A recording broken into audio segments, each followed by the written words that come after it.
Penguin Random House Audio presents The Late Mrs. Willoughby, a novel by Claudia Gray, read for you by Billie Fulford-Brown. For My Family. Chapter 1. October, 1820. Mr. Jonathan Darcy of Pemberley had, to his parents' delight, been invited to visit some highly suitable friends in Devonshire. The friends in question had been deemed by them highly suitable, a judgment that would have been shared by nearly all of society. They were young men of good breeding and fortune, all of whom had known Jonathan at school, gathering at the recently inherited estate of the eldest among them. To Jonathan, they were not suitable in the slightest. He was not certain that the young men even fulfilled any proper definition of friendship. But the invitation had so pleased his mother and father, who had for so long been deeply concerned about his social connections, or rather by their non-existence, that Jonathan had not had the heart to refuse it. Thus to Devonshire he must go. "How good it is that you are able to see more of the country," enthused his mother Elizabeth, who was looking over the clothing the valet had set out for packing. "There is life in England beyond Hertfordshire, Derbyshire, and London, loath though Londoners are to admit it. First Surrey, then Devonshire." "I hardly think the Surrey trip should be counted," said Jonathan's father, Fitzwilliam, who stood in the doorway of his son's room. "Given the unfortunate event that transpired there, the entire journey would be as well forgotten." "I cannot agree," Jonathan ventured. "Regardless of what happened, I did see Surrey." Father did not quite smile, but he came close. "Quite so. I stand corrected." In truth, Jonathan would have argued with the entirety of his father's statement. He had no wish to forget that trip, given how interesting it had proved, and the true friendship he had forged there with one Miss Juliet Tilney. But young men could not speak of friendship with young women without exciting parental thoughts of matrimony, and he had no desire to either enthrall his mother or dismay his father by making such a premature suggestion. And the unfortunate event in question had been the murder of Jonathan's uncle, George Wickham. Although Jonathan felt no strong grief for his uncle, a man both dishonest and discourteous, it would be extremely improper to admit as such, even to his mother and father, who had yet stronger reasons for disliking Mr. Wickham. A great deal of propriety seemed to be rooted in not admitting things everyone knew to be true. The great pleasure of his journey to Surrey had been investigating the murder alongside Miss Tilney. Learning more about the other house guests, their suspects, had sometimes been difficult and perhaps impolite, but it had been undeniably fascinating. Furthermore, their investigation had prevented a great injustice from being done. It was both the most interesting and, to Jonathan's mind, worthwhile experience of his life. Unfortunately, his parents had insisted it would be improper for him ever to speak of it. "You will need more than this, surely," Mother frowned, as she counted his coats yet again. "Will you not stay the month? You were invited for that duration." "I had thought to return after 2 weeks or so," Jonathan said. He had privately calculated that 1 week and 4 days could be honestly described as 2 weeks or so. "There is no cause for me to stay so long." "Nor any cause for you to return so early." Father shook his head. "One cannot cut one's visit short without a worthy excuse, and you have none."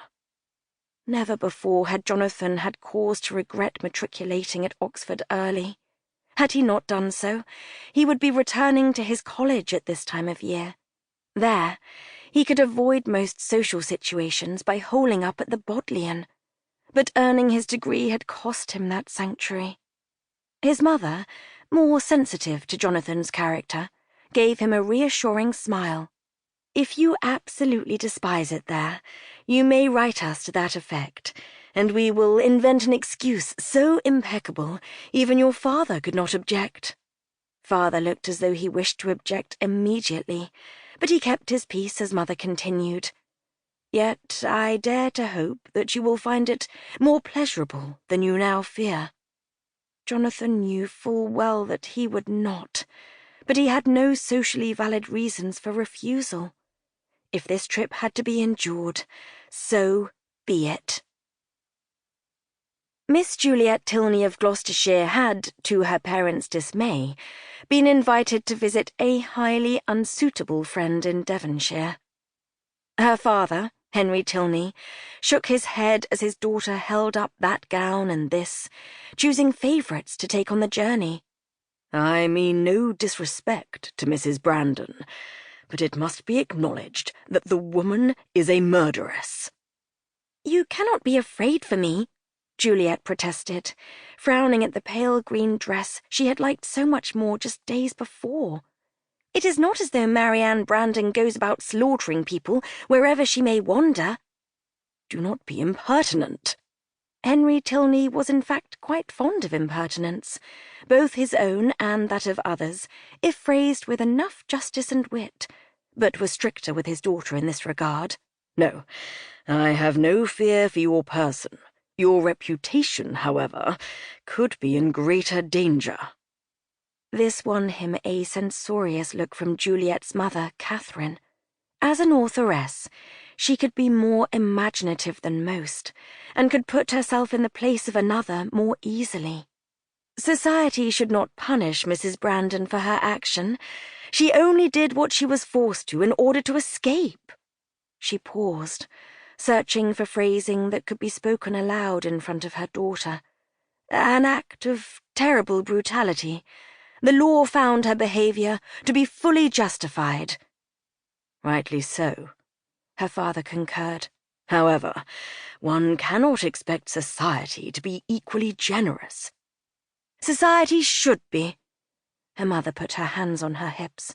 "Just as we should pattern our actions on what we know to be right and just, not on what the small-minded among us may say." To anyone who did not know him well, Juliet's father's expression would have appeared very stern indeed. "Which one of us is the clergyman?" "Based on our words alone, I am sure nobody would know." Her mother had begun to smile. Juliet liked that her parents teased each other so often and so gently. Whereas some husbands and wives she had observed used such jokes to disconcert or even discredit their spouses, her parents employed wit where others stooped to anger. Despite Juliet's youth and inexperience, she had seen enough of life to be glad that she came from such a happy home. Not everyone had the luxury of such happiness, which was exactly why it was so important that she make this journey. "Marianne Brandon is gravely distressed by her circumstances," Juliet said. "This is when she needs friendship the most. Had she not invited me there, I would have asked to invite her here." "I see I am quite outclassed in Christian charity by the women of the household." Her father shook his head, more exasperated with himself than with Juliet or Catherine. "Very well, then. Go and visit your friend. But this time, should there be any hint of trouble, you will write us immediately, without addressing the letter so poorly that it takes 3 weeks to arrive." Juliet's cheeks pinked at the memory of her stratagem. Rather than admit to it, she simply said, "I promise." Juliet's mother laughed as she patted her husband's arm. "Really, Henry, you are so devoted to imagining trouble where none will be. If I am to take up the pulpit, you can become the novelist of the household." Marianne Brandon had been heartily glad to leave Surrey. Who could not wish to depart from a place with such terrible memories? Kind as Mr. and Mrs. Knightley had been throughout her stay, she would be grateful if she never saw their house again. All she had wanted at the time was to return home, where she would be able to put the terrible event out of mind. She had been home now for 7 weeks, long enough to know that a murder is not... Sample complete. Ready to continue?